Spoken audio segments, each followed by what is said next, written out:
মানে আমি যে রাইসার বয়ফ্রেন্ড এটা ওকে বলা যাবে না। দেখি ওর কাছ থেকে আর কিছু জানতে পারি কিনা। হ্যাঁ, আমি ওর ফ্রেন্ড হই। আচ্ছা, রাইসার বয়ফ্রেন্ডের সাথে কি রাইসা গেম খেলে? হ্যাঁ, ওরা তো রাতে একসাথে গেম খেলে। রাতে? ও আচ্ছা, ও কয়টার সময় গেম খেলে? এই ধরেন রাত 1টা 2টা। ও, ওর বয়ফ্রেন্ডের ইউআইডিটা কি আমাকে দিবেন? আমি ওর সাথে একটু অ্যাড হবো। আচ্ছা, এই যে এটা ইউআইডি। আচ্ছা, থ্যাঙ্কস, পরে কথা হবে। হ্যাঁ,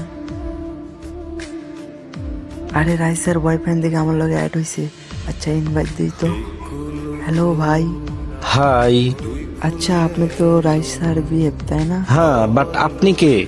আমি রাইসার ফ্রেন্ড। ও আচ্ছা। হ্যাঁ, আপনাদের রিলেশন কতদিনের? আর কি রাইসা আমাকে কখনো বলে নাই তো, ওই জন্য জিজ্ঞাসা করলাম। এই তো 3 মাস হলো। আর ওই কিভাবে বলবে? ওই যে রিলেশনে গেছে, কেউ যেন না জানে তাই বলে নাই।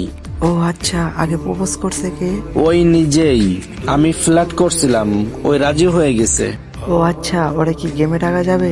দেখি তো আপনার ডাকে আসে কিনা ও। আরে না, ওই তো আমার সাথে কলে থাকে, বাট এখন ফ্রেশ হইতে গেছে। এতক্ষণে তো গেমে আসার কথা। ও আচ্ছা। হ্যাঁ, এই তো আসছে।